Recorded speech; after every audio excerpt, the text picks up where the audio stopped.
Hello! Welcome to Why Not Both? My name is Pam Schaefer, and I'm a musician and therapist in Los Angeles. Why Not Both is all about how our multiple passions inform our identity, and this season we are brought to you by Under the Radar magazine and produced by Laura Studeris. If you like what you hear, please make sure to like us and subscribe to us on your favorite podcast platform and come spend time with us on social media.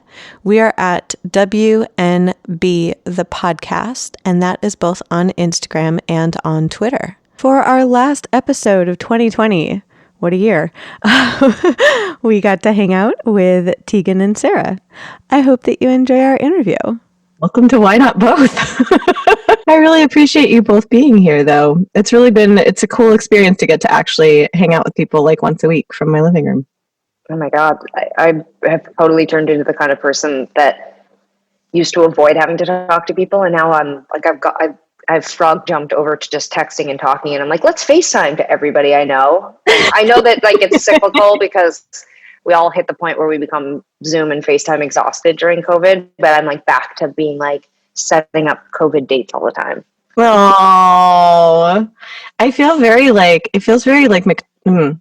I tried to say middle school and Victorian at the same time. It didn't work out well. But it feels very middle school and Victorian to be like, oh, I want to set up a phone call with you. I want to set up a FaceTime with you. I'm like, it feels very quaint and I love it. Well, I feel like there's a different kind of intimacy that comes from each format. Like I actually really do love texting with people because I think I don't know. I like when you're texting somebody and they're busy doing something else or they're on a call and you're communicating with them. Like it feels really sneaky and funny. And then I also really do love seeing people's faces. And there's so many people that I've FaceTimed now or Zoomed with that I never would have and probably never will again after this time. But it feels cool to like experience seeing people there are people I have relationships with for 20 years that I'd never ever even considered going on FaceTime with. And now I'm like, well, let's FaceTime. And it's uncovering a whole different part of our relationship. Then the other day, I randomly just called somebody, like no text prior, no like setting up a time. I got real dangerous and just called somebody. And it was really fun. And again, it's somebody that I would never just randomly call. But it was such a delightful conversation, and the joy, like when he answered the phone, like you could feel that he was like, and so like, and he was out for a walk. And we talked for like an hour and a half, and it was totally this moment where I was like, okay, so I'm definitely getting to the point in COVID where I'm like I'm changing it up. But anyway. Yeah. That's really sweet. Yeah, I was talking on the phone with one of my friends who during this time we have become phone friends, which it was funny the first time he called me. I was like alarmed and I was like, are you okay? And he's like, yeah, I just wanted to like talk to you. And I was like, oh.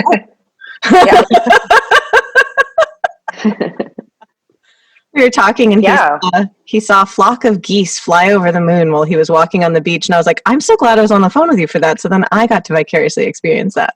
Mm-hmm. Mm-hmm. I was like, that's amazing. What is it like in Canada currently during all of this? I was talking to another guest who actually was filming in Canada and said that he felt relatively safe being there. Then he flew back to LA and was like, oh no. We are back into full lockdown. We've had, similar to the United States, a real jump in cases and sort of, it's sort of exponential day by day now. So we are, as of yesterday, actually here in BC, so in Vancouver and the province of BC, they're shutting down a lot of businesses and things actually I was surprised about. I was not under the impression that it was okay at any point in the last 8 months to go to a spin class, but apparently that was a thing. And as of yesterday is no longer a thing, which was utterly shocking to me.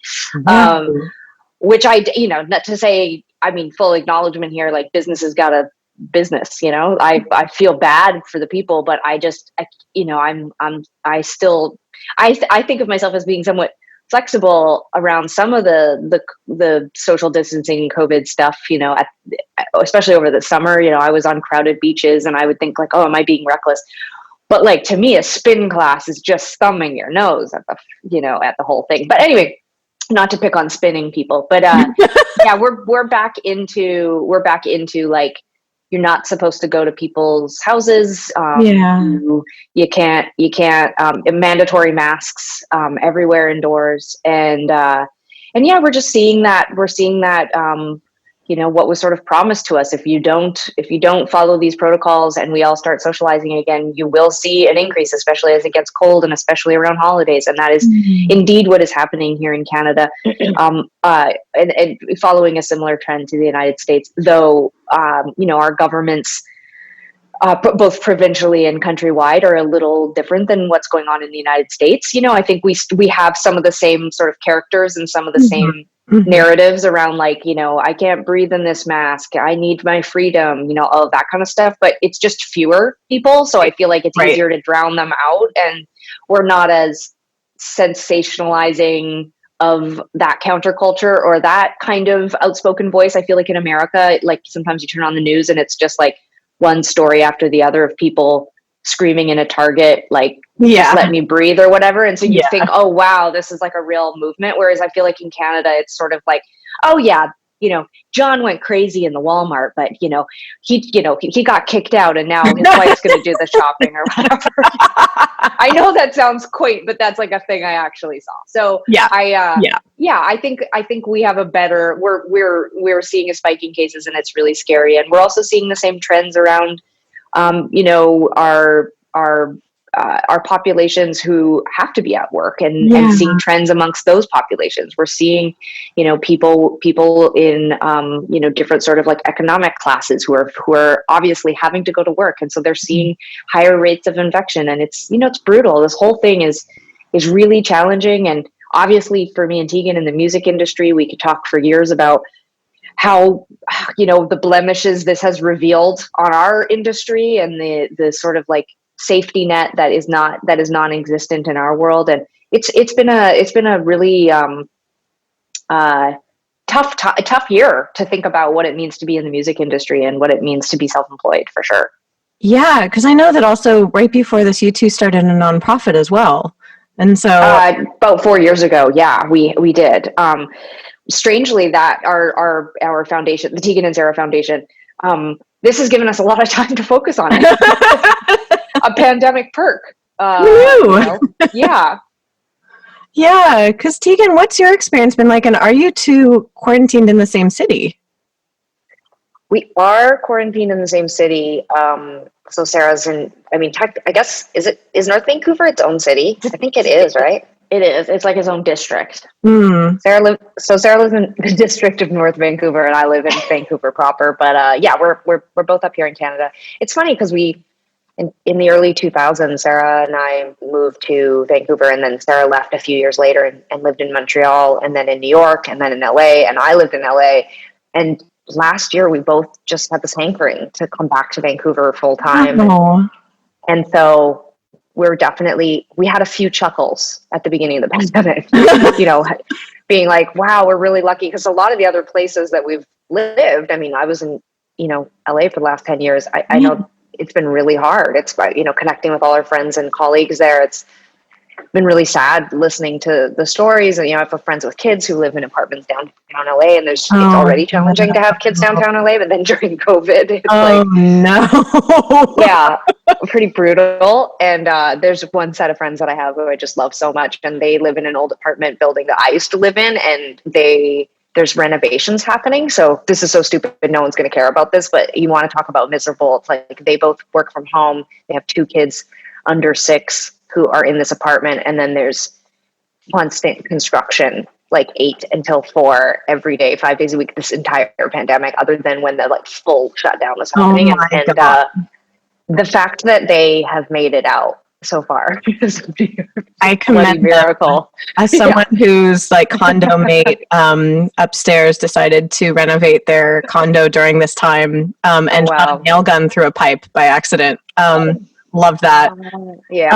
But I do not have 2 children. It's just a me. And so I can only imagine, I'm like, if that's how bonkers I was going, I can only... No, it's so crazy. I will say, like, we feel so grateful. Like, I echo what Sarah said about, there's so much there's so much grief and fear and stress and anxiety related to COVID and climate change and the destruction of our industry and just how unfair and unjust, all of this is when you look at the numbers and you really, dive into like who's affected most. And as always, the rich get richer, the middle class sort of stays the same, and those most marginalized in our community just tend to suffer. And it's been really hard. But for us personally, we do feel really lucky to be home in Canada. And this was a year where we did have, almost 4 months of touring planned, and we haven't toured in a couple years. So that was a really significant amount of touring for us because, that's how we feed the team and the ecosystem of people around us and also our hearts and souls. And so it's really sad that we don't get to tour. That being said, we're home, we're safe, we're healthy, we have a record deal, we have a book deal, we're writing, we're creative. And so it also feels sort of like not that bad for us. And that's, again, to echo something Sara said, it's given us lots of time to focus our energy elsewhere too, to give back and help out. And a big part of the pandemic for us has been focusing on the Tegan and Sara Foundation, which we launched, almost 5 years ago now. And raising money during COVID has been hard, but we've managed to raise, just from one fundraising campaign we did, we raised over $100,000, and we've been able to give out just tons of money to community organizations, a lot of them Black and Indigenous led, who focus on LGBTQ communities. And it's been nice. Like, it's sort of been a bit of a distraction during a time where we needed distraction. So yeah, generally speaking, I think we're doing okay. I was going to say, it sounds like a mixture of survivalist guilt. What's that phrase? It's like when you feel guilty for survivors. Survivor's guilt. There we go. Yeah, it's like a bit of that, but also you're being the Mr. Rogers. You're being the look for the helpers. And it's like, it sounds like you're in a situation where thankfully you are safe. And so you're like, well, how do we turn to helping others? And it sounds like, especially through the foundation, you've really been able to do that. Yeah. I mean, it's also, Sara and I are such creative monsters. Like, we're just always like, make things, do things. And so also right away at the beginning of the pandemic, we started coming up with creative projects right away, because I think we're always thinking about, okay, how can we, keep all the people working for us working? How can we drive income? How can we, we tapped a ton of artists to do remixes for our last record, and we did a video, series and tapped a bunch of artists to come in and direct and make visuals. And, we also just are always thinking about ways to, I mean, I know this word is getting overused during COVID, but like, we're always pivoting. And we've always done that. I think that's how we've lasted 20 years in the industry. Is that we're always just like, okay, that did work, but now it doesn't work anymore. All right, let's shift our energy and let's focus on something else. And I think we just approached COVID that way. Yeah, that makes total sense. What have you, because you just listed a whole bunch of projects you were working on. I was like, tell me more about each one of those. Those all sound awesome. Most of the stuff Tegan mentioned, that sort of came in the early stages of the pandemic. And it really did help us feel like we weren't just sort of stalling midair. Like we had so many plans for, we had a remix album that was ready to come out that was sort of accompanying our summer touring plans. And, we did what we could to try to sort of like, see those projects through. But it's also, once that stuff was off the docket, it was like, okay, like as Tegan said, it was like, okay, what do we create? Like, what's going to sustain us and satisfy us as creative people during this time? And I think as we've gotten older, and this is something very specific to us, I'm like really sensitive lately. I have so many musician friends who have not had successful COVID times, and they're kind of like, am I a failure because I didn't figure out how to write a memoir? And I'm like, no. If anything, I think the fact that Tegan and I can jump into different mediums is actually maybe has more to do with the fact that we're not great musicians. I'm like, maybe for yourself. Maybe we've been like faking it pretty decently for a long time, and we're still kind of looking for our field. But I mean, all joking aside, I think we had started to think of ourselves, not just as songwriters, but as storytellers. And I can honestly say that it's part of how we work in everything we do. So like, even with the foundation, so much of our narrative with the philanthropic work we do and the community work we do is about storytelling. How do I tell you a story in the public that allows you to understand the disparities and inequities that this group of people who you may not be familiar with, the inequities that they're facing, and how you can help and how you can be a part of, addressing that community. And the way to do it, we have found, is not through statistics or through scary numbers or through, guilt or anger. It's often through storytelling. And so, when we sort of got through these initial projects in the early days of 2020, we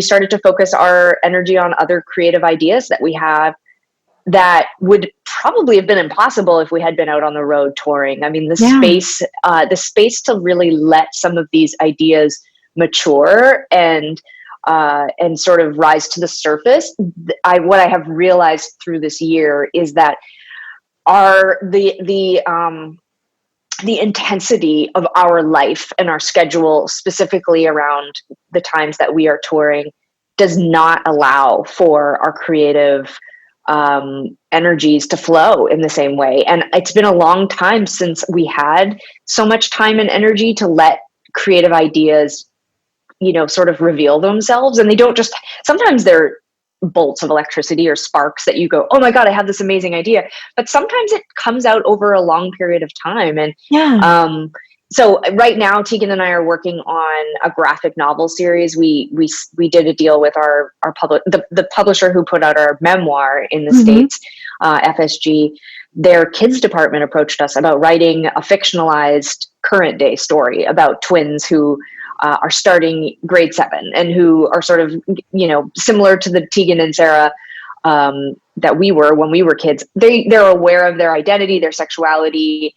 They're, struggling with social dynamics, and they're also discovering who they are as young musicians. And so but it is fictionalized, and it is aimed at that younger audience. So it's been really fun to work on those. And we're working with a really cool artist and writer all her own, Tilly Walden. She's fabulous. And so that book series is we're sort of like mid process. And then we also are always working on new music, though I have no great intensity desire to release anything during a time where we can't tour. So I'm not sure how that's all going to look, but really feeling excited about music and writing. Tegan, we can trade off. You can work on some of the other projects. Oh yeah. Well, let's see. Well, for next year, I mean, it does seem very likely that we're not going to be able to tour next year. So we pitched this idea to write about being twins and have it be an audio experience, I guess, kind of like an audio original or a podcast, sort of in this sort of shape and format of This American Life. We start every episode with a story about our own twinship, and then the rest of the episode is sort of informed by that theme. And we talk to other twins, or we talk to a family of twins or specialists or whatever it is, but sort of dive into and do a sort of 365-degree look at twins. And so we are working on that next year. And then it will also be a couple months after the audio book or audio series airs. There will be an actual book that accompanies it. That'll be more just straight up memoir about our experience being twins. So that'll be a lot of our focus next year. And we got our memoir, high school got greenlit to sort of advance to the next stages of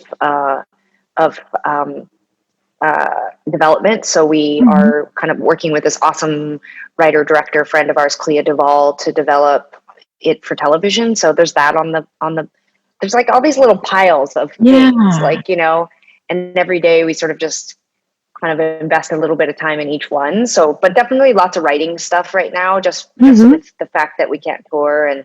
And then obviously we'll still be focusing on other musical things. I mean, if some of these other projects go, there'll be musical elements. So always having that in the back of my mind, like sorry about my coffee maker just showing up. It's just featuring on this part of my story.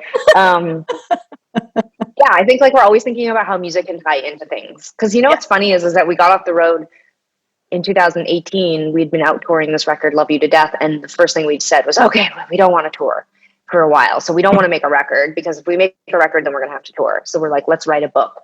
And the second we started writing the book, we found all these demos from high school and decided to make a record. So then we ended up touring anyway. And so yeah, exactly. It was a huge whoopsie doodle. And then I think like that's sort of what's happening right now, is that Sarah and I keep putting up this like fence. At first it was just like a nice fancy kind of LA style, you know, fence. And then soon it's like going to be a chain link fence. And so it's going to be like a prison fence where we keep saying like no music, no touring. But I think inevitably it's just in our blood, and no matter how much we dabble with other things, and maybe you hear this often having these kinds of conversations, no matter how much we dabble with all these other things, there is this like sort of link back to the original source. And the original source of creativity for us is performing and singing and storytelling and being fake comedians on stage. And I think that no matter how hard we try to move away from that, no matter how many times I'm like, I don't want to go back to Spokane and Des Moines and,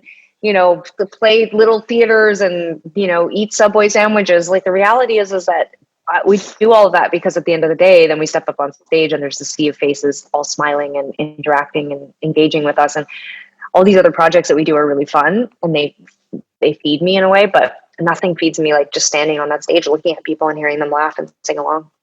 Oh, what's the connection of storytelling? And some of that is being, in a way, in person. Like we have these mediums for digital storytelling, but it's so different when you're sharing space with someone. Yeah, agreed.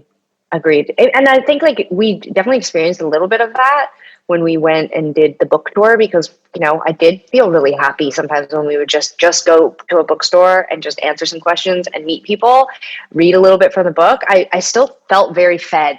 Yeah. But yeah, there's just something about music. There's just something about that experience. I don't know. It's a really different kind of feeling. It's also funny that you were like, I'm trying to run away from music, and music was like, haha, it's me again. Oh, yeah, it's haunting. Sarah and I, even last night, we were emailing way past when we normally email, because we've got these really wonderful, very vibrant characters right now that we're writing for this fictionalized Tegan and Sara story, you know, for kids. And Sarah, we had a meeting yesterday, and Sarah was like, soundtrack, and, you know, we'll write all these new songs, and we'll do this and we'll do that. And I was emailing, and I was all like, hold on. Let's finish the books first, because it's like we get excited. It's so sincere. It's so genuine. We just love, we're not slowing down. We're just always coming up with ideas. I think we exhaust everyone around us. We're the dog at the dog park that the owner's arm is like they're having to start throwing with their left arm, even though they're, you know, because they're just like, he won't stop. He's never tired. His legs never give out. I can't go home. That's us. We're that dog. Excellent. I was like, I feel a kinship here, because people are like, why do you say you have insomnia? Like, are you anxious at night? I was like, no, I just always am kept up by interesting ideas of things I want to create. What do you do what do you do? Do you sit up and write them out? How do you get that energy? I have my rules for myself. If I can't sleep, I'm not allowed to just like watch passive media. I have to, if I'm going to be awake, I have to do something that actually is creative. And then I exhaust myself and fall asleep typically, because like I can't just like kind of wander around or watch a movie. It's like, no. If you're up, like go to the piano, go to your notebooks, do something. Yeah, it's like if you have that energy, because otherwise, like I don't get the energy out anyway. But I like that. Yeah, that's a good rule. I mostly stick to it. Yeah. When's your birthday? Just. My birthday is February 17th, so I'm a very sensitive Aquarius. Right on. Interesting. Okay. Yep. Okay. Noted. Yep. I was like, when's your birthday? We were born on September 19th. We're like very intense Virgos. Like the classic cliche Virgo. Yeah. Excellent. I tend to get along really well, weirdly, with like Virgos and Capricorns, because y'all have the structure that I lack. So I will spin out a bunch of ideas and then try and disappear into the ether. And you're like, come on back. We got to finish that. Yes.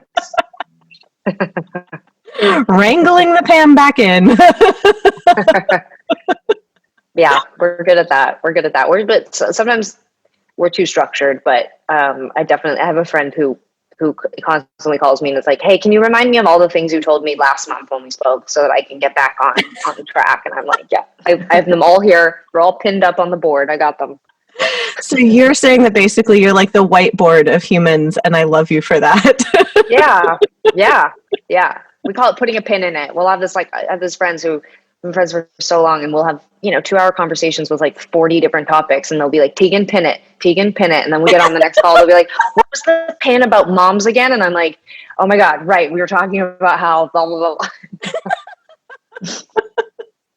That's like the ultimate mind for doing multiple things. I'm just like, that's amazing, because I can see the through thread and what you're talking about. Everything you're talking about seems to hinge on like storytelling and sharing and that connecting.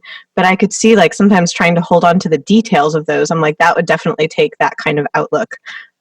I think if there's one area where both is probably equally good and bad about Sarah and I, is that we are incredibly efficient and we're incredible multitaskers, and it can be exhausting to be around us and exhausting to work for us at times, because there's almost an impatience when we watch people try to do more than one thing at once. They lose the thread, and it's like it's so harsh, because it's like not everyone's skill set. And it's, even at 40, I'm still learning to not feel like, to not watch somebody trying to do something like in the most inefficient way and just be like, oh my God, yep, why are you doing it that way? Sarah and I always say we're going to just leave the arts entirely just to be efficiency experts or a startup. And it's like for everybody, like Sarah's big thing is she wants to fix, like Dwayne Reed and Walgreens, because like there's no system to the lineup, and like it's just madness. Like it's just, when you get to the tills, it's a breeding ground for animosity and tension, and we just want to fix it. So we have to leave Tegan and Sara to fix it. There you go. Well, you two need to fix Trader Joe's parking lots. Yeah. Yes. Yeah, just make them bigger. That one's easy. There we go. I was like, that's your first project, because like there was that joke song about it getting real in the Whole Foods parking lot, and people I would say are more aggressive in Whole Foods parking lots, but there's something about Trader Joe's parking lots that they're just not designed for actual cars. It's because I think they picked weird locations to put Trader Joe's, because they were supposed to be sort of like bohemian and counterculture, and like, there's this weird building that nobody else, that a Whole Foods would never go into, and so and then they're like, well, there's only 6 spots and 600 people want to park there, but it's still a great idea. Full disclosure, I do usually walk to the Trader Joe's by my house. I was also going to say too, when I lived in New York and Montreal, I didn't have access to a car. It was like a whole part of my life for almost 15 years as an adult, where I managed to run businesses, tour around the world, feed myself, see friends, have a social life, get to the doctor, like my whole life, just 15 years of just, you figure it out. Sometimes you walk, sometimes you snowshoe, sometimes you ride your bike, sometimes you take a cab, subway, whatever it is. And then I got to LA, and it's like, everybody was like, oh, it's all about the cars here. It's car culture. Yep. Everything is car culture. And I still didn't have a car, and I still managed to go to the movies and see friends and get my groceries at Trader Joe's. And I didn't have a car. And, I used Ubers and Lyfts, or I walked. I did almost get sunstroke a few times in a couple of situations. But I do think that there is a way, this is this is totally off topic, but it's like, I do think that there's a way for all of us to kind of like reevaluate the way, like if you're annoyed by going to the Trader Joe's parking lot to park, has it ever occurred to you not to bring your car to Trader Joe's and not park? Like, that's it. Just, that's the simplicity of it. If something drives you absolutely bonkers, don't do that anymore. And even if just like a fraction of people stopped going to Trader Joe's in their cars because they were so irritated, it would make it easier for the people who insist on bringing their cars to Trader Joe's. See, you're already using your efficiency skills like right here. This is that's it. It's that simple. Yep, pretty much. And like, you speak to kind of like an adaptability, like even when you're talking about like how to adapt in COVID times as well, where it's like, if you're looking at a problem and you're like, hey, this bugs me, do you have to keep doing the thing that bugs you? It's like,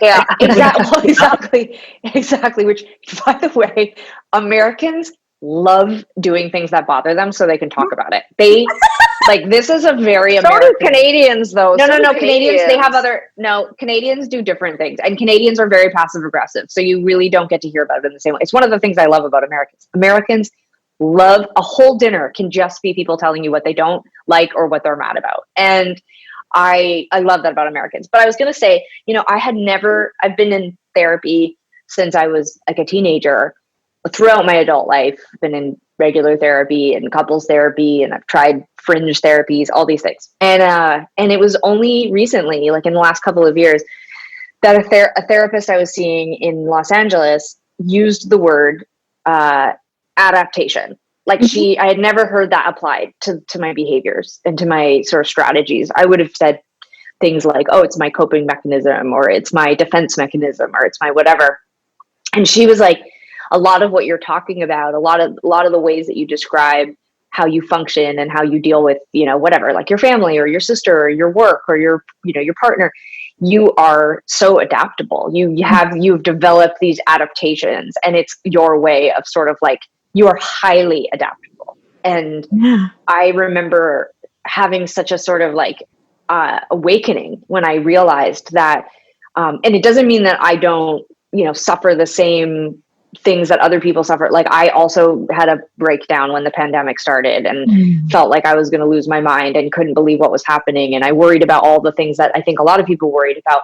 But my stress adaptation is to be like, what are the 10 things that I can focus on, and how will I make the best out of this situation, and what will I do? And I think a lot of people get stuck in the first phase and don't know how to deal with what happens when you are frozen, or, you know, your whole system is kind of disabled by anxiety or stress or unknownness. And I also think that it's become really clear to me, actually, in the relationship that I'm in. I've been with the same person for 10 years. And one of the things that is so striking and different about the way that we both adapt under certain circumstances is that some people really stay in the moment. Like my partner is a very in the moment person. She's a very functional, high expectations of herself. Like she's really good and calm and sort of almost like stoic. And I tend to be a little more whimsical. And as my therapist would say, I like to dream. So I think about the future, and I think about what I want, and I really imagine those things. And so I feel like that's another adaptation that's really worked well for me and Tegan, is that we are dreamers, and we are always thinking about the projects and the things that we want to do. We're also thinking about problem solving. I'm constantly thinking about renovating my house. I'm thinking about how to make a tour bus more functional. I'm thinking about how to make a tour more sustainable. I'm always dreaming and thinking and analyzing. And I think a lot of people, they just don't have that skill set, and it can be really hard to kind of move past big episodes, big situations like what we're dealing with right now. Whereas Tegan and I, it's almost like we thrive. Like the drama of 2020, it's like a breakup. Like if you put me into the middle of a breakup, I'm like, I feel like shit. I'm super depressed. My life is falling apart. Couldn't be more creative, like like having the best creative time. 2020 is kind of like a breakup. Like it's fucked up our lives. And yet here we are, just like living our best creative lives and thriving. That's a fascinating way to put it. Because we did have to essentially break up with the way that we were doing things for our lives up until now. And totally out of our control. I mean, breakups to me are always like, they're sort of like living deaths. It's like, you can't make someone love you who's just told you they don't love you anymore. You can't reverse a situation like a breakup. And it's that sort of like Virgo, talk about Virgo fucking stereotype, but like, I'm out of control. I can't control this. How do I get control again? And like, that's 2020. It's just like, I remember the feeling actually of going into lockdown and feeling like, okay, it's not that big of a deal. And then when the Canadian government was like, oh, the border's closed and you can't go to the States. And my father-in-law was on a cruise ship in New Zealand and they couldn't dock. And I was like, oh, we're fucked. Like, there's no control, out of control, get into adaptation mode. How do I get control back? What do I do? And with creative projects, I think that people underestimate how soothing it is to, in some ways, be in control of something that is so out of control. Because creative projects, like you said, like sometimes it's like a bolt of lightning. Sometimes you have to really work at something. Something will come at a much slower pace than you assume. But it's like, in a way, you're at the whim of the creative project, but you're also in control of it. It's this strange duality. And especially since you have so many irons in the fire, as it were, it's like, it sounds like if one is like kind of pausing and fomenting and processing, you can bounce to another that's more active. Oh yeah. Totally. Like, I don't remember who it was that originally, I remember somewhere in my creative life hearing people talk about flow. And I didn't love the word at first, but I think that's just because I'm a woman. And so I feel like somewhere like in my grade 4 health class, they talked about like menstrual flow or something. And I was like, never use that word. Nope, but, out of that. Yeah. But I think it's accurate in that, like, I, as a creative person, know when I'm in a flow, like when my flow is happening, like when I'm like, oh, this is, even if it's taking a long time to write something or to sing something, I can feel when I'm like locked in. And if I'm not locked in, I'll give myself a brief period of time where I'm like, maybe I will maybe it'll change. But if it doesn't get locked in, there's no point in sitting there for 8 hours struggling. It's like, open a different file, open a different session.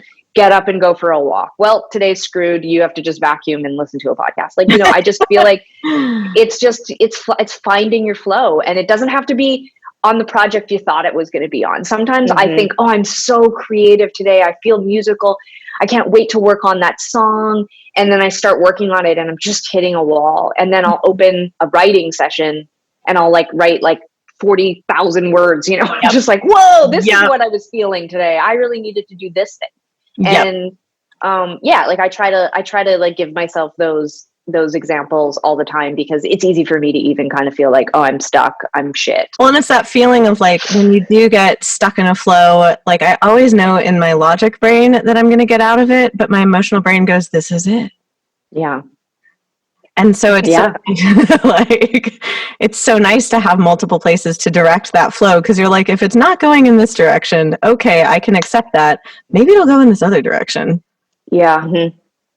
I miss being young, because when I was a teenager, I never thought that there's this is kind of a gross word to use, but a virality to like when you're young and you figure out you can write a song. Yeah. And you're just like, I'm making creative ideas and every one of them is amazing. And it's magic again and again and again. And now I'm old and I'm like, maybe I'm thrilled if I even feel like briefly excited about something.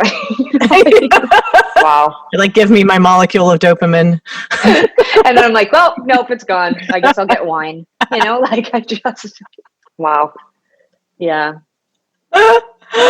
I'm so curious since you brought up like teenagerhood, I'm like, okay, so you're writing this graphic novel and there will be music to it. I'm like, I'm really curious what fictionalized teenager Tegan and Sara sound like. I'm like, that's such a meta narrative. Yeah, it can't be really good. This is what's been really hard is that when we actually sold the book, we sold it as a semi-fictionalized version of our own story from that age. And then when we wrote the pitch deck and sent it to them, they were like, no, okay, we need to modernize this. This is terrifying. I can't believe these things were happening to you at that age, because we went to like a pretty tough, like we, really, really, really, really, really mixed experiences depending on what social group you were in. Like, I'm sure kids went to our elementary school and junior high and did not have the experiences we had, but the circle we ran in, it was like gangs, drugs, sex, like stealing, like, really tough things at a very young age. If anything, I feel like high school actually was less wild than junior high, and so we had more coping strategies by high school. Oh God.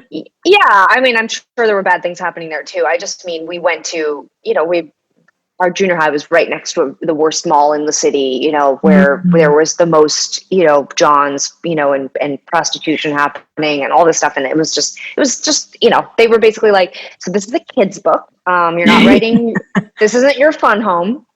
So we were like, okay. And so we decided, so we made it very fictionalized and we moved it into modern times. And a really great friend of ours, actually, Vivek Shreya, she gave feedback on our sort of latest draft of the first book, and said, there's so much throwback stuff. Like, you've made Tegan and Sara diehard grunge, 90s music fans, which is totally cute because totally teenagers love 90s music for sure. Like, that's believable. But I'm left wanting to know I really actually want to know if you and Sara were 13 right now, like based on the people you were when you were teenagers, what would you be listening to? Like you potentially wouldn't have been listening to 90s music, because that's like saying you would have been listening to 60s or 70s music, which we did listen to some 60s and 70s music. But she was basically like, figure out who you guys would like now. And I'm still a little stuck. Like, well, a lot of the cultural references in the book are sort of just placeholder at this time. And I've been kind of picking the brain of a lot of people around us, because I'm like, would we have loved Billie Eilish? Probably, because she's she's so alternative, and she has all these really incredible statements about her body and, you know, her autonomy. And those were definitely themes. You know, our mom worked at a sexual assault center, and it was a therapist and social worker, and she was very like progressive in the household. And we talked a lot about body and sexual assault and, you know, oppression in different communities and those kinds of things. So I'm like, okay, we would have definitely probably loved Billie Eilish, and we were really into alternative music and alternative things. So yeah, we probably would have known about queer music and musicians. Yeah. We probably would have loved Pink Princess, and we probably would have thought Janelle Monáe was so cool, you know, because we really liked musicians who were also actors. Like, we were really obsessed with Leisha Haley when we were teenagers, because, you know, she was in All Over Me, but also The Murmurs, and we thought that was just so cool. And so it's been a really fun game to like try to figure out who we would like. And I think that once we land on that, then we'll be able to be informed about what we sound like. Right now we're writing it sort of, everything we've written so far is pretty loose. We're not saying what genre we are, but yeah, it'll be super interesting. I mean, if anything, I think that, you know, the people that we are today are still the people we were when we were kids. Like, I think we always had an appreciation for mainstream pop culture art and movies and television. Like, we were not worried about seeming like sellouts. Like, we would listen to Rancid and Bratmobile, but then we would put on like Set You Free or whatever by N-Trance and like dance in our giant raver clothes. Like, you know, we were always a bit of a hodgepodge. We were always a bit of a smoothie, if you will. And I think we still are. You know, like, I think if anything, like, one of our bigger struggles as a band and as public figures has been that we defy genre and we defy being boxed up. You know, we have changed our sound and evolved as musicians, but we've also changed the way we format our stories and the way that our shows flow and the way that we run our social media. And like, I think we're always picking and choosing from a million different worlds. Like, I'm not scared to like go and find the biggest influencers and watch what they're doing and see if there's anything applicable to the way Sarah and I run our own, you know, online business. I'm not afraid to look at country artists or hip hop artists or obscure indie rock now and say, is any of this applicable? Like, are people doing things that will apply? Because I look out in our audience and I see a really random assortment of people. Like, there is a lot of women, sure, and I know a lot of queer people love us, but there's a pretty random assortment of people that follow us and listen to us and like our music and get our stories. And I think we're always trying to pick things that feel applicable in other places to make up the sort of, you know, comforter of Tegan and Sara. And I think when it comes to our writing, when it comes to the music that we make, the way that we speak, the way that we, you know, build out these fictionalized versions of us, I'm using all of that all the time. I'm always sort of trying to figure that out, which is sometimes hard because it's sometimes easier to just be a thing and just clearly be that thing. I envy some bands and some artists that are just like, no, this is the band we are. If we change anything, if I wear a different colored pair of jeans, our fans will rebel. And I'm almost envious of that. Like, there's some safety and security in that. And it speaks to our like divorced kid moved 28 times in childhood nature, which is just like, I'm okay on being uncomfortable and changing all the time. And that's fine. We'll just change. That's fine. Like, don't worry about it. Let it go. Move on. Lost that thing. Where is that pair of jeans? I don't know. Oh, well, moving on. You know what I mean? Like, and I think it serves us well, but I can see why it makes other people uncomfortable. And I totally get why bands just are like, this is my lane. This is what I do. This is all I can do. So right now, all I'm doing is laying on the floor in the fetal position because I feel terrible. And I'm like, for sure. You're like, cool. You rock that. Totally. For sure. Totally. We have a friend the other day who was like, I literally haven't done anything. I haven't done anything. I'm an artist. I didn't do anything. And I was like, that's great. You know, I think probably a lot of people on our team, in our family, our friends, my partner says it to me all the time. It would be okay to just do nothing. And I'm working on that. I'm musing on that from time to time. Like, what would it be like? Do we have to agree to do any more things? You know, do we? Like, our label picked up our option. Do we make a record? Like, should we? Do we have to? Do we want to? I mean, I'm just asking all those questions all the time. Maybe we don't. Well, it is valuable because I'm of similar temperament where my coping mechanism certainly is that I love doing things. Things are so exciting. But there is certain value in evaluating now that we kind of have this gift as artists to be like, is this the thing I want to be doing right now? Right. And even ask, because I think that especially like in the before times, like all of us felt kind of rushed to do things in a way. And like, especially that Spotify article that came out that made me very big mad, where it's like, just like, go, make the thing. Yeah. Like, oh my God. I'm just like, have you ever been a thing in your life, sir? But it's like, yeah. And now it's like pausing to be like, do I want to make this? If so, why? And it's like, not to stop you from doing things, but to have that moment of pause to be like, oh, does this align with what I want? And occasionally to be like, no, I think I can let this one go for now. Yeah. Well, I don't know if Sarah will even, if we'll agree on this, but it sounds like maybe you and I will, but like, for me, that article stressed me out. I mean, of course, like, I don't think we should just be like making things and feeling pressure and like, what a terrible thing to put on artists. And, you know, there's that side of it. But the other side of it is that we've seen, and this is going to, you know, disclaimer, make me seem very old. And finally I've hit that age where I'm the old person that's like, in our day, but it's like, you know, we're making things so fast, we're producing things so fast, and we're giving people so many options. No one has time to hold on to something and treasure it. You know, there's no scarcity.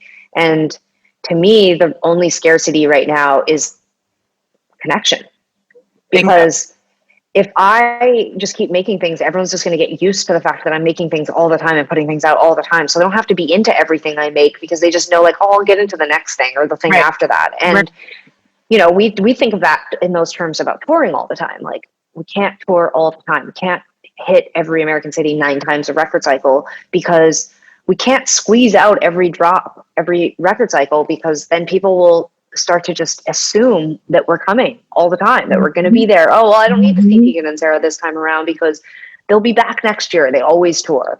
And not that we're like teasing people or trying to like train you to appreciate us, but we're totally training you to appreciate us because we are artists and we are human beings. And every time we set foot on a tour bus and head out on the road, we're dismantling to a large degree our mental health, our physical health, our connection to home, our connection to our families, to our partners, to ourselves.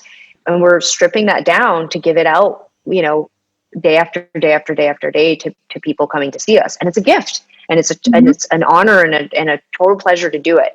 But we have to protect that. It's not a renewable resource, in my opinion. It is not infinite. We will at some point not be able to do it. And I want to make sure it's special. And I think when it comes to producing art and making things, you know, when I look at the docket of what we have going on, you know, we're very measured in like, okay, well, this is coming out during this time and this is coming out during this time, and what we do in between matters, and we can't overload. And, you know, like, we really think about it. And I think what's scary about this idea that it's become so easy to create things and to release them into the world is that we feel compelled to do so, but it's creating a very unhealthy relationship with people and with art. And like I said, the only thing that feels scarce right now to me is connection, because I just think we have to still keep it special, you know, and that's always been the gift of Sara and I, is that it was always, you know, qualitative over quantitative for us. You know, the biggest shows are not my favorite shows. They're the ones that are just the right size. And that sometimes is a lot of people, but it's just the right size. It was the right size for the moment and that night and our mood and the set list. And it's just perfect. It's not ever get off stage and go, wow, there was 10,000 people there. That's what made it amazing. That's never what makes it amazing. You know, the records that sold well, some of them are really special, but it was the experience of releasing them into the world, making it, and the stories that came back from people about why they connected. That's what meant something. That's what matters. That's what's going to matter 20 years from now when we look at the legacy or the, you know, the arc of our career. And, you know, so I think that, producing quickly and a lot just to keep yourself going and keep yourself out there in the marketplace is really, really, really dangerous, I think. Yeah. I'm glad that you cited Billie Eilish actually when you were talking about like who you'd be into now, because I think like she's a wonderful example of that, where it's like she doesn't put out constant content. It's like she's purposeful in what she puts out, and I respect that because I was certainly not that together or thoughtful as a teenager. I was like, I don't know how you did this, but like, well done. And it's like watching. I don't know if you've hung out with any teenagers to kind of research teenagerhood during this time to write about teenagers, but it's kind of cool because they do really value, like you said, like scarcity and connection. It's like they value connection so much. And I think that people do underestimate that. Like I've had the privilege of tutoring a lot of teenagers over the last few years. Wow. And they're excellent human beings. I love them. They have no filter. And so, but it's cool to see like what they value and why. And so you really hit on something there, that it's like the reason why some of, especially my younger teenagers, did seem to really connect with people like Billie is because it's the connection. It's like, I mean, that sounds recursive, but it's like, it's because they feel very connected to her. They feel like she understands them, but she's not just like flooding them with content. It's like she'll put out something purposeful, like a music video every few months at least. And it's like, then they feel connected to what she's doing. Yeah, she's very measured on her social media. It is really impressive in a time where everyone's, putting everything out there. She does come off as very measured. Yeah. Interesting. It's interesting too. Like, I was thinking the other day about how, like, I'm such a Billie Eilish fan, and I watched her live stream concert that she put on last month, and I was thinking about how this could get me in trouble, but I'm just gonna say it. But like one of the challenging parts about getting older, I feel this way to some degree, but I really know it about some of our fan base. A chunk of our fan base is suffering from that thing that happens when you've been overexposed for 20 years to things that you like, and now you're into rock climbing, or you had a baby and that's your obsession, or like, God forbid, that you want to go see a concert even once a year. Like, I mean, so like the core of our audience has aged out of being an exciting, captivated audience. And one of the things that I envy about younger bands, it's not their skin or, that they're getting to do this for the first time, whatever, like society makes all, like you turn 40 and everybody's like, oh, do you just wish you looked young again? No, I wish our audience looked young again, because they would be more excited, and I think that the hard part of getting to the stage that we're at, and it's a privilege and an honor to try to figure this Rubik's Cube out together, but it is hard to make our audience excited, and it is hard to pretend that I feel really excited when I can see that they are not totally there with us, and that they are thinking about their kid, or they're tired because the set started at 9:30, or they're restless, or they're running back and forth to the bar to get drinks. And I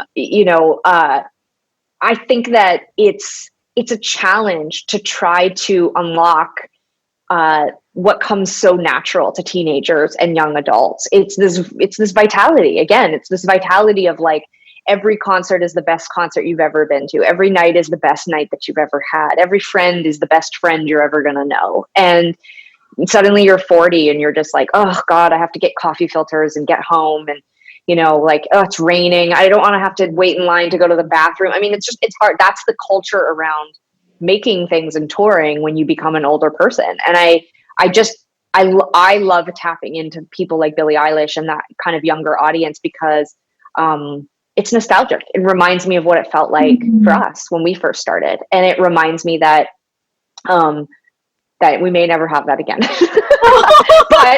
but there are other ways, I think, to get what we can from those experiences. And you have to sort of look for new ways. I don't know, I'm thinking about The Crown right now. Like, I don't know if anybody's watching this, but like every time the Queen talks to her children about the sanctity of marriage, and I'm like fucking against marriage. Like, marriage can like kiss my ass. Like, I don't really give a shit about marriage and monogamy and get to the end of your life. It's just like, it's a prison. But I love when the queen talks about like, you know, that you have to stay in these relationships and you have to figure out mutually together how you're going to get through it and what concessions need to be made and which things you need to look away and pretend didn't happen and whatever. And I'm like, that is some fucking sensible shit. And that's how I feel in some ways about creativity and my career. I'm never going to feel madly in love, nor will our audience potentially feel madly in love with the 40-year-old version of us.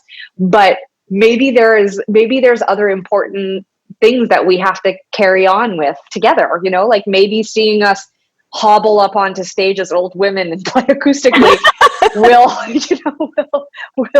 remind them that together we'll persevere and still get through this life or whatever it is. Like, I have to stop thinking I can capture again that young, you know, part of what happened in our career, and instead need to figure out how to best stay in this marriage with our audience, you know?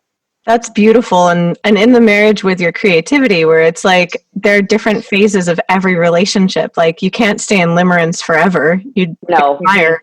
You really can't. Well, it would also be, I mean, the way we felt about music when we were young had addictive qualities, if I'm being honest. I mean, there was a sort of all-consuming, distracted, get my next fix vibe, you know, to playing music. And now it's like, I can walk past the guitar for a year and not pick it up. Whereas, like, you know, as a teenager, it was like a fix to my body. You know, I would have sacrificed anything and anyone for the high that I would get from making music and from creating something from nothing. And now I'm kind of like, I mean, walking to the grocery store might give me that thrill now. I mean, I don't know. Like, it's just, I feel a little more balanced in my relationship with making things.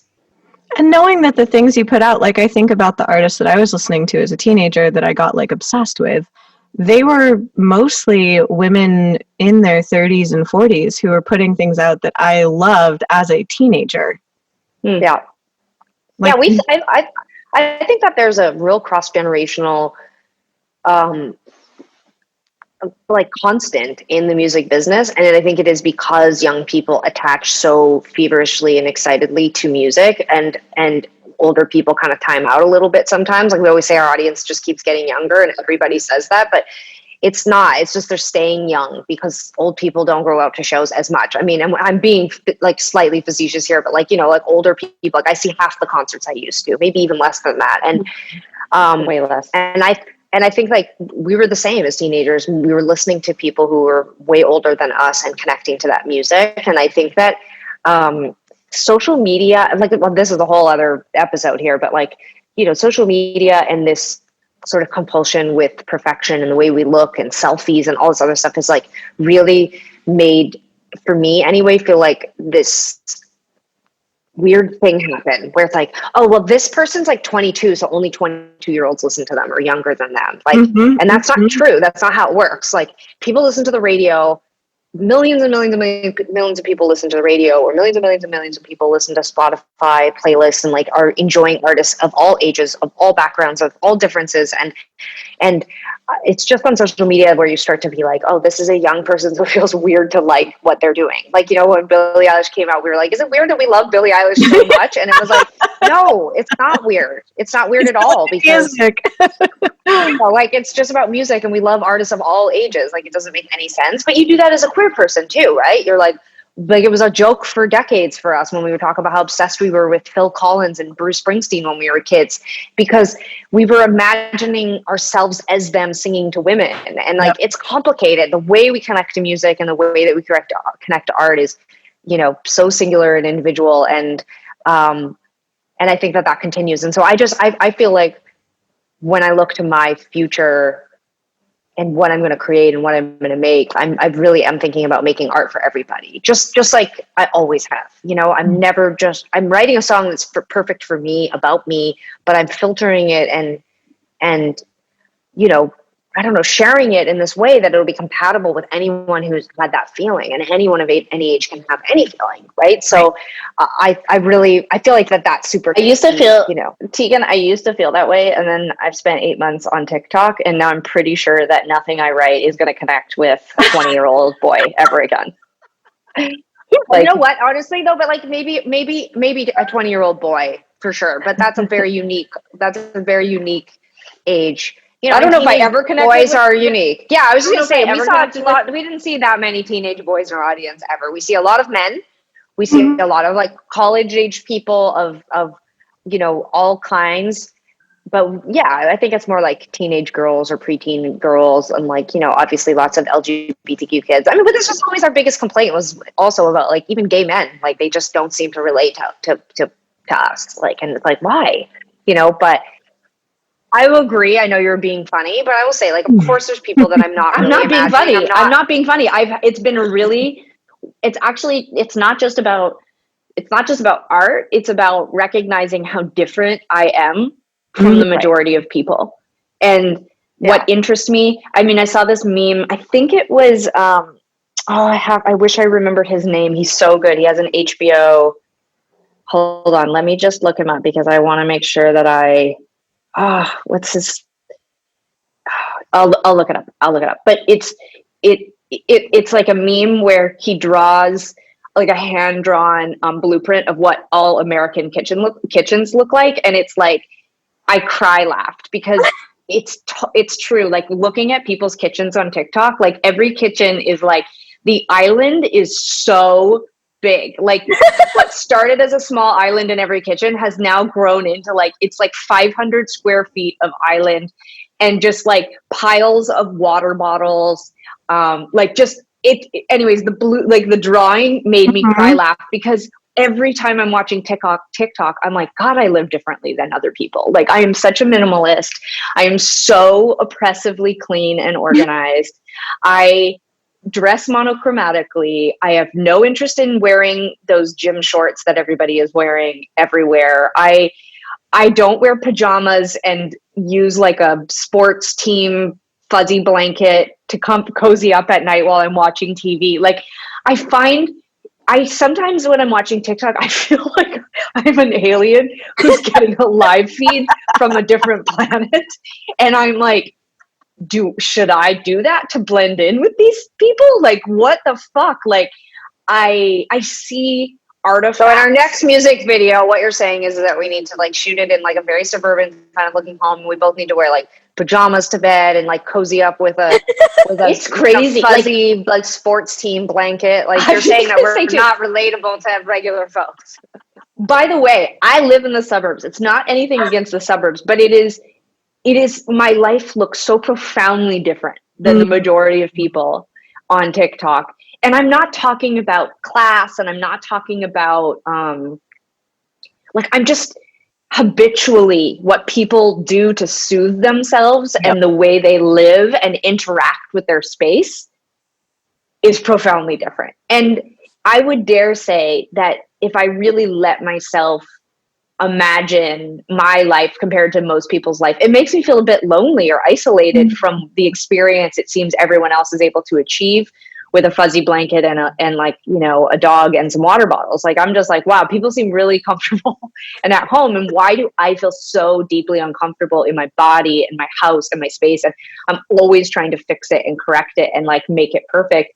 And I mean this sincerely. When I'm watching TikTok, what I actually see is a greater sort of divide than I realized between my experience and what's going on inside of me and what is going on for a lot of people, and figuring out what the language and medium to connect to those people is, because that is who I want to connect with. I want to connect with everybody. I want to connect with the person who has a 650 square foot island in their kitchen. Like I want to be, because so many of the people on TikTok, by the way, they're interacting with music. They're interacting with lyrics and songs. And that is the majority of what I watch on TikTok, is people who are listening to songs that I like. Yeah. Like, you know, like verses and hooks that I'm like, whoa, that stuff's great. And then I'm like, why, when I sit down, do my songs sound like they've been written by an alien who's been watching TikTok for 8 months? Like, I don't understand. I feel different. I feel very different. And I'm curious about, like, if you did talk to them, like, what your commonalities would be. Because I'm like, I don't know what their relationship with their gargantuan kitchen island is.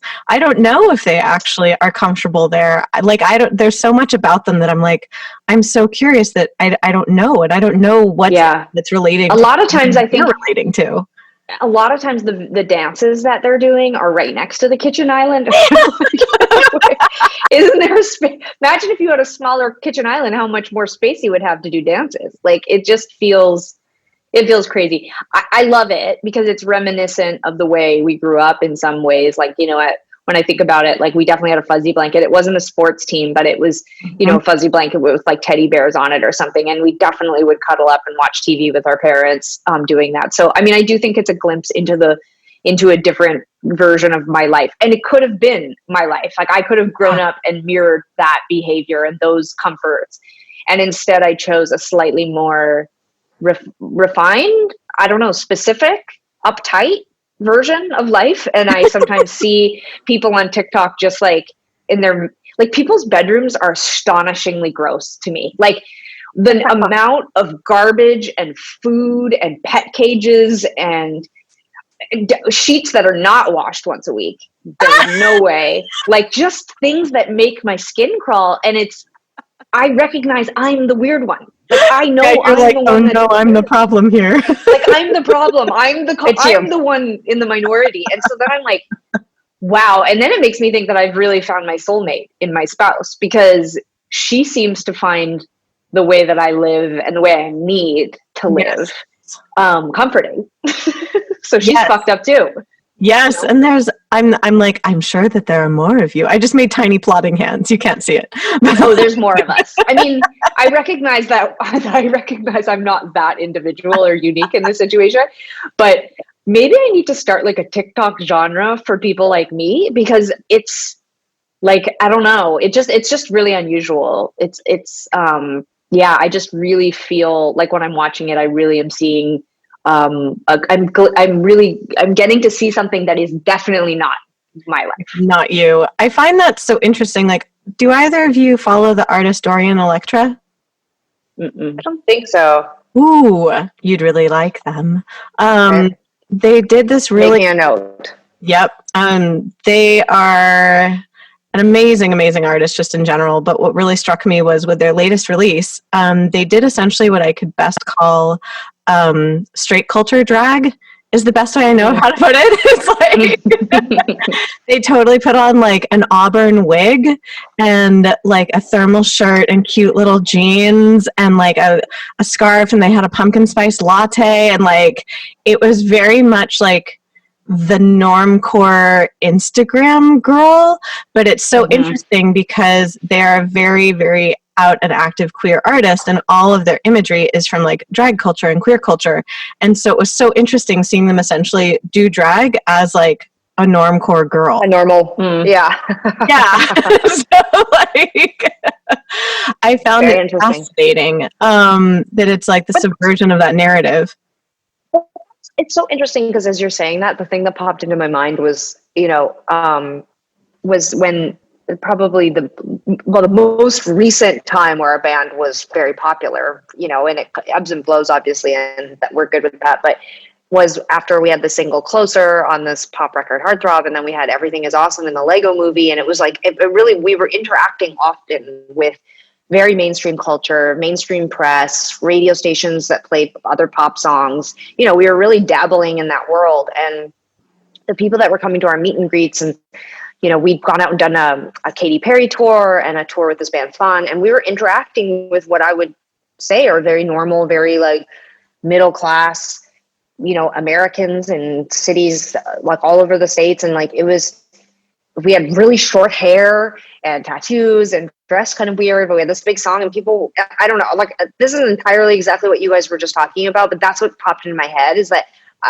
it's not that I'm not going to say that we don't have anything in common, or we do have anything in common. I'm just, based on my own experience at that time where we brushed up against mainstream culture in a really big way for an extended period of time and interacted daily with families and kids and teenagers and radio jocks and all these kind of whatever, I don't know. Like we did have a lot in common. We're all watching Netflix shows and like, whatever. And I'm not implying that we're not monsters. I'm just saying that when I see inside, we weren't in their kitchens. We were, at our shows. We were we were in our environments. We were in our environment. For sure. I'm just saying that like, they were intrigued and excited by meeting us and because they felt like they were meeting a celebrity or a band and they loved music and our lives are really different. But I like to think that all of us in humanity, I mean, there's a reason why there's a social hierarchy, that we like things that are popular. We like things that are like unavailable to us. We like to look at people's lives. We like to, I like doing Zoom calls with our fans because I like looking through the pages and seeing inside people's apartments. Like I'm fascinated by things that are not like me. And I guess I'm just saying that in those moments where we're not just in our own community or with diehard Tegan and Sara fans who really get us, who there seems to be a lot in common with, even when we're in those worlds that feel very foreign and very different, there does seem to be so many just normal links between us. And there also just seems to be a fascination, us with them and them with us. Like, they're meeting us and they're probably going home often and being like, we met Tegan and Sara and they were so cool, or they were gay and the first gay people we met. I don't know. Like I imagine these conversations where they're quite fascinated by having an experience outside the norm.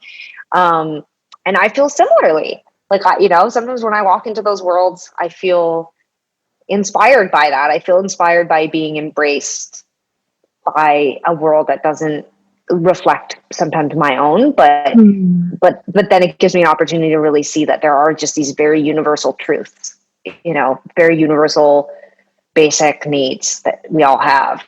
And one of them, of course, like I keep harping on, is connection. And even if it's connecting with someone who's entirely different than us, it can feel very fulfilling, I think. But I agree with everything you said about TikTok. I have a big kitchen island, as you know. Now I feel like I'm like my heart is full of connection and my mind is confused by my lack of kitchen island. I'm like, did I fail at being an American? Well, didn't you say you live in a condo? I do, and I chose to take up my space with a baby grand piano. There you go. Well, there you go. Choices. Different. This is totally suburban. I mean, I must admit, I do have the unfortunate ADHD habit that I picked up from my dad of if there's a flat surface, I want to put things on it. Because if it is in a cupboard or in the closet, my brain simply forgets it exists. Like I surprise myself constantly when I open my own cupboards, like who put that there? It's me. And so I like having things kind of like they are organized. It's like in a line on my kitchen counter. I think there's something to be said. Sarah and I are we're anti knick-knack and we hide everything. I do want to forget everything that I own, so I want to put it in cupboards. But our stepdad, he displays everything, and it's he needs to see everything, all of his possessions at all times. And the last time we went to his house before he moved, it hit me where I was like, I understand now. Like he needs to see everything at once. Like for him, it's not just about knowing what he owns. It's also it brings him comfort to see what he has accumulated. And it was like, oh, that's so interesting. I mean, it still seemed kind of a bit unhealthy at times, the way that he displays things, but I also appreciate that it was so meaningful to him. And then when we talked about it, he was like, yeah, my things mean so much to me. And anyway, that's a bigger conversation. Whereas for me, I derive very little meaning or pleasure from things. So for me, but you realize you are sitting in front of hundreds. Well, this is what I was just. Yeah, well, it's so funny because you're having a twin telepathy moment, because I was going to say, my sentence was, I derive very little pleasure from things. I don't have a lot of connection to knickknacks and little things that I acquire or technology. And, I was so thrilled to get rid of my CD collection when iTunes and all that stuff started. But the one item I can't seem to get rid of is books. And I feel and I don't know if it's because I like the way they look or because I have such a memory attached to them, of when I read them. I have all my books from when I was in high school, and I have so many memories like in every book. Even if I don't remember what the book was about, I can almost always remember where I got it. Like if I ordered it online or I bought it in a bookstore or whatever. And I love when people come over. Like I have my books right by the front door because I love when people come over and want to talk about books. And then I get drunk and then I constantly push books on people. It's how I show love. You should start a show. You should start a show called Drunk Librarian. And you should just have people it's like drunk history, but you basically invite people over to look at your library and then you force them to take books while they're drinking. Yes.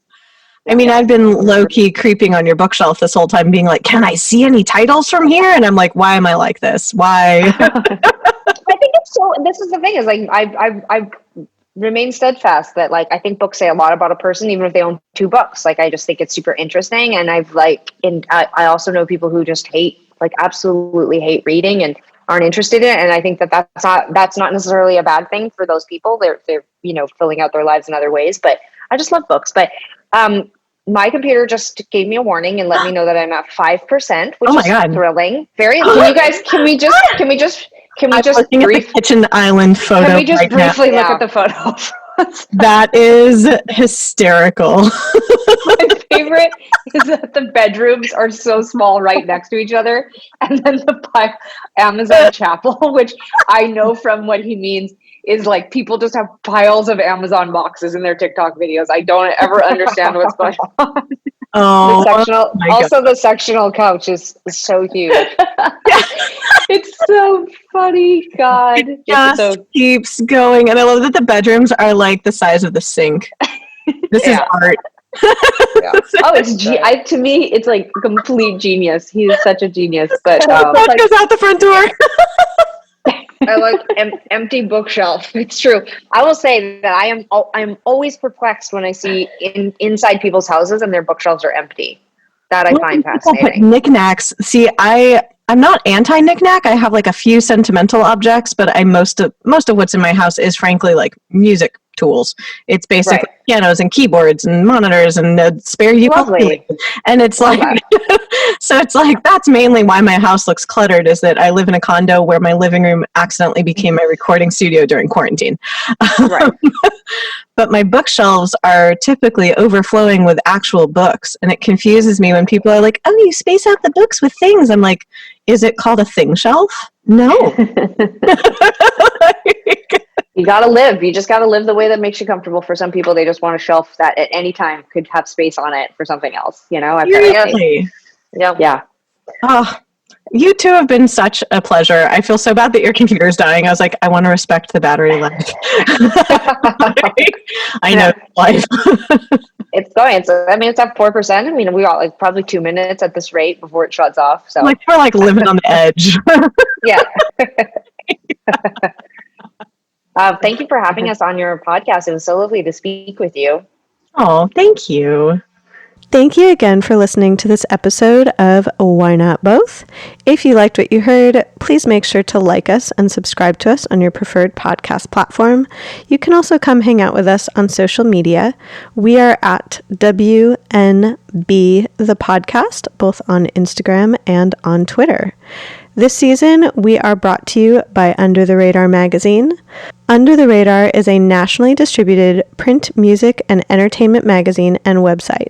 You can find them at www.undertheradarmag.com and feel free to support them on Patreon. Extra special thanks to our producer, Laura Studeris, who is literally a rock star. Thanks again, and I look forward to seeing you next episode.